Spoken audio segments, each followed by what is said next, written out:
भाई सबसे पहले तो एक गहरी सांस लो, क्योंकि अब हमें ज़िंदगी में हिंदी कभी नहीं पढ़नी पड़ेगी। स्पेलिंग्स की टेंशन और मात्राओं की टेंशन अब खत्म।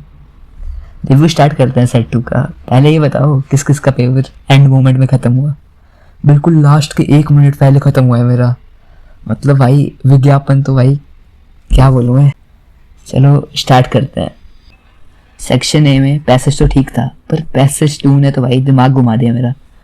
ऑप्शंस इतने ट्रिकी लग रहे थे ना, सीबीएसई तो खुल खुल के मज़े ले रहा था।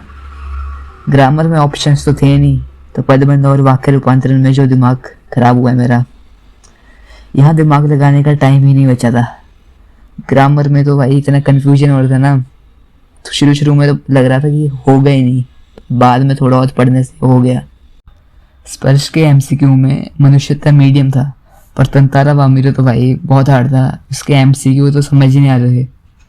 और संचयन का वो गुरदयाल सिंह वाला स्कूल वाला क्वेश्चन, उसमें तो कुछ समझ ही नहीं आ रहा था। लास्ट में कुछ भी लिख दिया, सोचा जो होगा देखा जाएगा।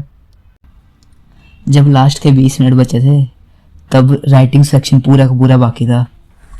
मेरे को लगा ख़त्म ही नहीं होगा, अब तो फील्डिंग सेट है, पर जल्दी जल्दी कर दिया जैसे तैसे। वो जो इंस्ट्रक्शंस दिए हुए थे वही कॉपी कर दे नीचे, फॉर्मेट थोड़ा बहुत रटा हुआ था।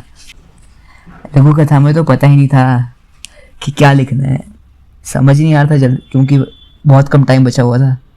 मैंने घायल कुत्ते की स्टोरी जैसे तैसे बना दी, वही लिख दी।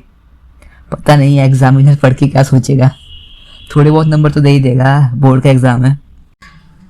राइटिंग सेक्शन का जो लास्ट क्वेश्चन था, ट्री वाला, जिसमें लिखना था कि ट्रीज़ को कैसे सेव करते हैं, उसमें तो मैंने जल्दी जल्दी लिख दिया जल है तो जीवन है। फिर बाद में काट के याद आया कि लिखना है पेड़ है तो जीवन लिख दिया।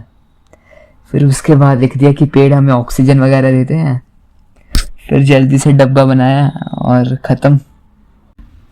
जितना जल्दी मैंने राइटिंग सेक्शन किया है, उतना ही जल्दी एग्जाम में मेरे को मार्क्स देंगे, ऐसा लगता है। देखो भाई, पेपर लेंथी तो था और ट्रिकी भी बहुत था।